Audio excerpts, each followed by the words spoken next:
at some point in our careers, what we find, no matter what we're doing, what we find is that we can no longer just mess with time because, as the cliche goes, time is finite and everybody has the same time, right? So at work, you can roughly do three things with your time. Even in life, you can, number one, elongate it. And what that means is you work more hours. Second is you save it. And what that translates to is you work efficiently. So you use tools and productivity hacks to become more efficient. And the third is you leverage it, which is you work on stuff that matters most.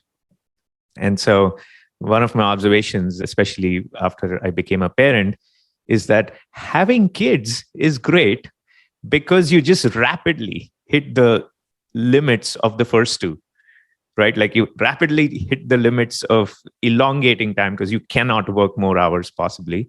You have a human being to look after.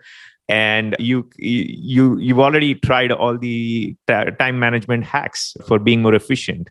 So you can no longer save time, right? So the only choice you're left with is leveraging it, which is working on stuff that truly matters, right? And so out of desperation, becoming a parent forces you to get really good at the third one, which is leveraging it.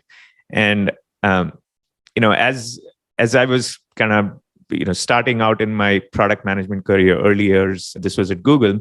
I had my son was born 3 weeks into my tenure at Google. So I joined the company and then I was like, okay, bye everybody. I'm going to go on a couple of weeks paternity leave. And, so it was the first year of my child's life, first year as a parent for me, and first year at this very high performing company where, frankly, in the early days, I just felt like I was out of place. Everybody was just more intelligent than me. They just knew more than me, et cetera, et cetera. And yet here I was, an extremely ambitious person who wanted to do really great work, very conscientious. And so I had an extremely stressful couple of years during my time at Google because I was constantly feeling behind. And I was working very hard, but I just did not feel like I was accomplishing enough, either at work or at home. Now, of course, it turns out during those years, I was constantly getting promoted, much quicker than most of my peers. And yet that external signal somehow did not really make any difference to my own score of how I should be doing and how I was kind of falling short of the expectations that I had of myself. So every day I would come back home and I'd chat with my wife and I'd just tell her about how stressed I was. And incredibly stressful as was sleep issues, various other issues. And the LNO framework, which I read about the ideas behind it in some blog posts, which I can't actually, unfortunately, can no longer find, but it kind of formed the basis, the ideas in there formed the basis of this LNO effectiveness framework, which is effectively there are three types of tasks that you could do. L tasks are leverage tasks, N tasks are neutral tasks, and O tasks are overhead tasks. So with L tasks, you put in X and you get 10X or 100X back in terms of, whatever the goal or metric is. Neutral tasks, they're break even, you get 1 or 1.1X back. And overhead tasks are ones where you get less than what you put in back in terms of the return.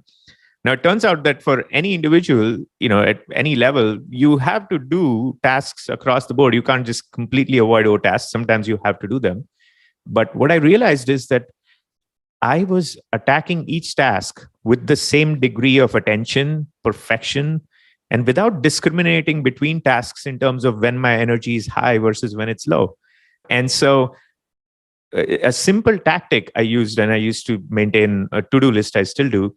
A simple tactic I used to put this insight into action is that every task that I had on my to-do list, I would just prefix it with the letter L, N, or O, depending on my analysis of what kind of task it was. And so just that simple gap between, deciding to do a task and just forcing myself to think, wait, what kind of task is it? Oh, it's an L task, right? Or it's an N task, really made a difference in terms of how I attacked that task during the day. And also when I attacked it. and the degree of perfection I pursued for it, right? Like, and again, I was like, the strong inner perfectionist who like resisted, doing a less than perfect job on something. But rapidly, as I kind of started putting this framework in place, I was able to get myself to be less of a perfectionist with N tasks and O tasks, and therefore save time, right? Like, I would like, one thing I say is like, for people like me, you should try to actively do a bad job on N tasks and certainly O tasks, like, because you're actively trying to do a bad job will actually be a pretty decent job anyway. So by doing that, what you end up doing is you end up focusing yourself on what really matters, and you end up creating more time for that. So the point here is not just like work fewer hours. It's the point here is, as you understand what the N tasks and O tasks are, and as you attack them with the kind of quality that they require and they warrant, you end up saving a lot of time. And that time you are now free to apply to doing an even better job on the L tasks.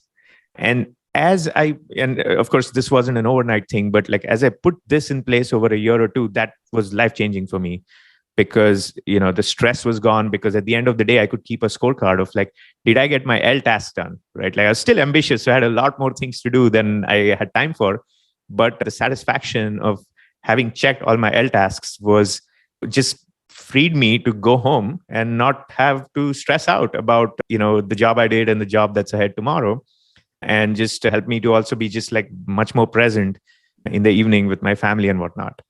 So those are some ideas around the LNO framework that, like, as I put in practice, it like drastically changed the way I approach my work and really ended up increasing my effectiveness.